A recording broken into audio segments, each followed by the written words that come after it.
আসসালামু আলাইকুম রহমতুল্লাহ। কাছের ও দূরের দেশ ও বিদেশ যে যেখান থেকে আমাদের ভিডিওটা দেখছেন সবাই সাদর সম্ভাষণ জানাচ্ছি। আমি সাথে আছি হাকিম ইমার তালুকদার। বন্ধুরা আমার, আজকে আপনাদেরকে এমন একটা গাছ সম্পর্কে জানিয়ে দিব, এই গাছের হাজারো হাজারো গুণ রয়েছে। আপনারা অনেকে জেনে থাকবেন, অনেকে বলবেন হাকিম সেই গাছটা আমরা চিনি জানি, এর আবার কি গুণাগুণ রয়েছে। হ্যাঁ, অবশ্যই গুণাগুণ রয়েছে। এই গাছটা হচ্ছে পেঁপে গাছ। পেঁপে গাছের দুইটা শ্রেণী হয়, একটা হচ্ছে পুরুষ গাছ, একটা হচ্ছে মহিলা গাছ। মহিলা গাছের ফল আসে এবং পুরুষ গাছে ফুল আসে। সুন্দর দেখতে পাচ্ছেন, আপনার রজনীগন্ধার মতো ফুল এসছে। হ্যাঁ, তবে স্ত্রী গাছ এই মুহূর্তে না, আমরা স্ত্রী গাছ দেখাতে পারলাম না, এই জন্য আন্তরিকভাবে দুঃখিত। বন্ধুরা আমার, পেঁপেরও হাজারো গুণ। একটা কথা প্রচলিত ছিল এক সময়, এখনও প্রচলিত আছে, প্রতিদিন পেঁপে খান, বাড়ির কাছ থেকে ডাক্তারকে হটান। পেঁপে এমন একটা ফল যেটা আপনার কাঁচা খেতে পারি এবং কাঁচা খেতে পারি, রান্না করে খেতে পারি এবং পাকা খেতে পারি।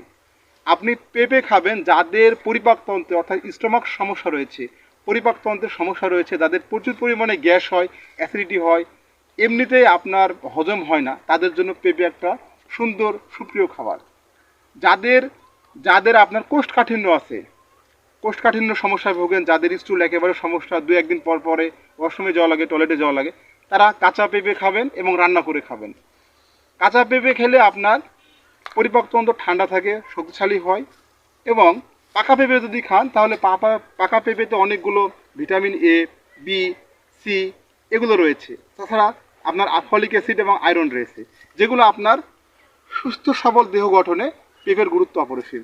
শুধু পেঁপে শুধু ফল এবং সবজি তো নয়, এর পাতারও রয়েছে অনেক গুণ। দেখতে পাচ্ছেন পাতা, এই পাতাগুলো এখন বর্তমানে হেলথ সায়েন্টিস্ট গবেষণা করে দেখতে পাচ্ছেন এর পাতাতে আমরা ডেঙ্গু রোগে, যারা ডেঙ্গু জ্বর আক্রান্ত হয়, এই পাতার জুস করে খাওয়াচ্ছে, যার ফলে আপনার ডেঙ্গু জ্বর নিরাময় হচ্ছে। বন্ধুরা আমার, এই জুসটা কীভাবে তৈরি করতে হয়, কীভাবে খেতে হয়, এই ভিডিওটা নতুন কোনো আবার পরবর্তী ভিডিওতে দেখাই দেবো।